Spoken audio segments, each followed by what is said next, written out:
said over and over again, Dr. Greer, just be careful. Dr. Greer, just be careful. Dr. Greer, just be careful. Let me explain something that happened in the last 7 months or so. When you hear this, you'll be astonished and you may weep. I wept. We had a man, I have to be very careful about how much information I give about this situation, who was assigned to a very compartmented, classified project.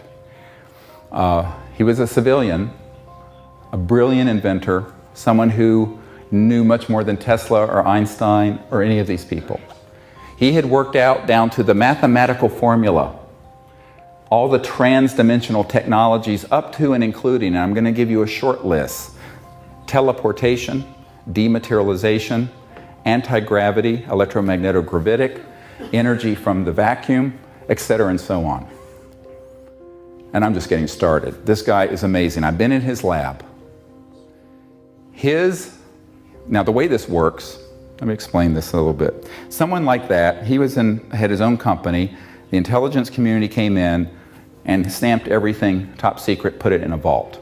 He then got pulled in as a contractor to do special projects for these compartmented operations. Over the last 5 years, we had convinced them to set him free and to work with us on these technologies. And there were 5, what they call shepherds.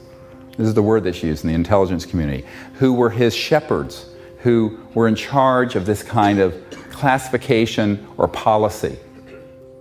And they all agreed it was time to bring out the first level of what this gentleman could do, which was basically an energy generation device that would run your home, or you could put in your car, and you would never have to touch a drop of oil and ever have an energy bill.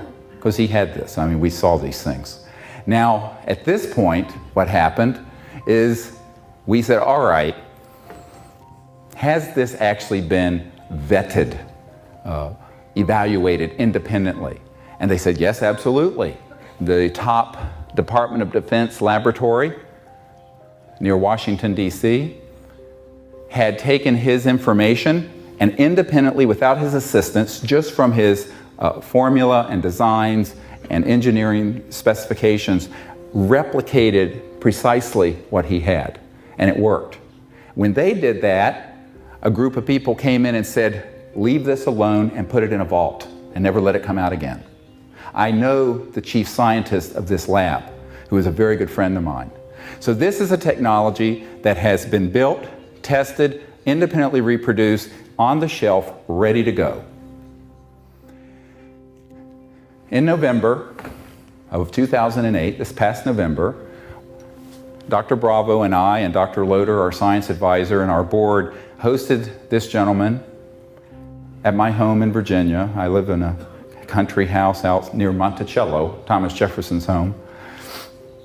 And he came and we met for several days, and he agreed to build, within 3 months, one of these systems so that we would be able to have this out by this spring to you, the people who need it, the good people of the earth.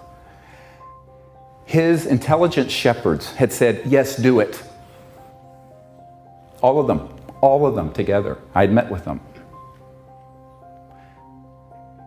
Within 3 days of his returning to his skiff, which is the term used for an underground electronic eaves-proof place where you cannot get any communications in or out, but it's a highly classified facility, he was reordered out of that facility and dropped into a rat hole in Iraq as a support technician.